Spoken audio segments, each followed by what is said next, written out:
Hello बच्चों। यहां दिया है a uniform disc is rotating at a constant speed in vertical plane about horizontal axis. मतलब आपके पास समझो एक डिस्क है, उसको सेंटर से हमने कोई भी एक होल करके एक एक्सिस बना दिया और उसको हम लोग उसके अबाउट घुमा रहे हैं, और वो जो रॉड या हम कोई भी चीज लगा रहे हैं उसके अंदर वो हॉरिजॉन्टल है। क्लियर?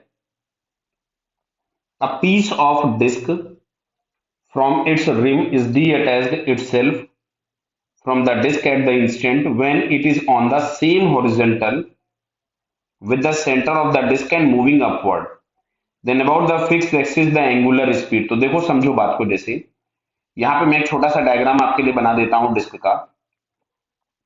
कि इस तरह से कोई भी ये डिस्क थी जो कि सेंटर के अबाउट रोटेट कर रही थी। ये एक्सिस है, मतलब ये वर्टिकल प्लेन में है, बराबर है। चाहोगे तो ग्रेविटी हम यहाँ बना देते हैं, नीचे लग रही है।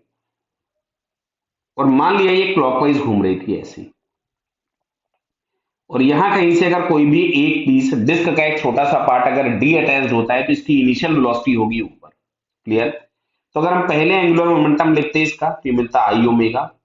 अच्छा, बाद में लिखते हैं तो हम लोग यहां से लिख देते I dash omega dash plus M v. इस वाले पॉइंट की वेलोसिटी कुछ भी एम वी ले लेते हैं, इसका कुछ भी मास हमने एम ले लिया तो m we r angular momentum. Clear?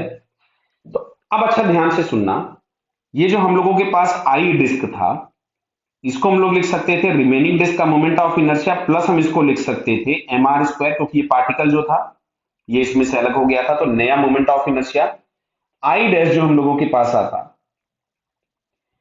वो आ जाता I minus M R square. Clear? अब चलिए वापस आते हैं। अब यहां से हम लोग आई डैश की वैल्यू पुट कर देते हैं, तो I minus M R square into omega dash plus M we R. अब सुनना इधर, तो जो v इंटू आर होगा ये आपके पास पुरानी वाली एंगुलर वेलोसिटी के बराबर होगा। क्यों? जस्ट बिफोर डी अटैच्ड हुआ है, तो जैसे ही ये डी अटैच्ड हुआ होगा इसकी वेलोसिटी आ जाएगी v बराबर आर ओमेगा। क्लियर? तो अब अगर हम इन सारी वैल्यूज को पुट कर दें तो हम लोग यहां से पाएंगे कि जो ओमेगा और ओमेगा डैश आपस में क्या आ गए, इक्वल, क्योंकि लेफ्ट और राइट साइड वाले सारे टर्म्स क्या होंगे, कैंसिल आउट हो जाएंगे। क्या बात समझ में आ रही है आपको ये? क्लियर? क्या मैं आपको यहां पे करके दिखा दूं? तो चलिए यहां से हम लोग लिख लेते हैं आई ओमेगा, यहां से आ जाएगा ये I omega dash minus M R square into omega dash plus M V. अच्छा, इस v की जगह हम लोग लिख देंगे, समझिएगा, v बराबर आर ओमेगा लिख सकते थे। क्या क्लियर बेटा?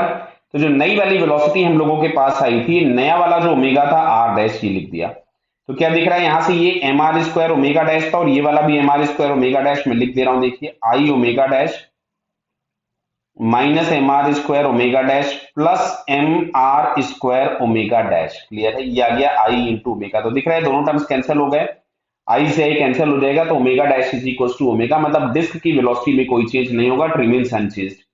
हम इसको एंगुलर मोमेंटम कंजर्वेशन लगा रहे हैं क्योंकि यहाँ पे कोई एक्सटर्नल टॉर्क नहीं आया, जो भी था वो सिस्टम में ही इंटरनल फोर्सेस थे। ठीक है? रिमेनिंग डिस्क अगले में लिखा है remaining disc decreases, remaining disc increases, गलत हो गया। Broken piece decreases initially and then increases. ठीक है? ब्रोकन पीस की वेलोसिटी जो वी ओमेगा जो हम लोग लिखेंगे, ये हम लोग लिखेंगे उसका जिस टाइम पे कोई भी वेलोसिटी है वी डिवाइडेड बाई आर। तो हमको दिख रहा है अंडर ग्रेविटी ऊपर जाएगा तो वी कम होता जाएगा, तो ओमेगा कम होगा। टॉप मोस्ट पॉइंट पे पहुंचेगा ओमेगा जीरो हो जाएगा, और उसके बाद फिर ये नीचे निकल जाएगा, और जैसे नीचे जाएगा अब इसकी स्पीड बढ़ती जाएगी, तो फिर इसका वी बढ़ना चालू होगा तो ओमेगा बढ़ने लग जाएगा। क्लियर? तो यहां से ब्रोकन पीस का ओमेगा पहले कम होगा बाद में बढ़ेगा, तो यहाँ पे हमको फोर्थ ऑप्शन भी करेक्ट दिखता है। सो इसका first and fourth answer are correct. Clear बेटा?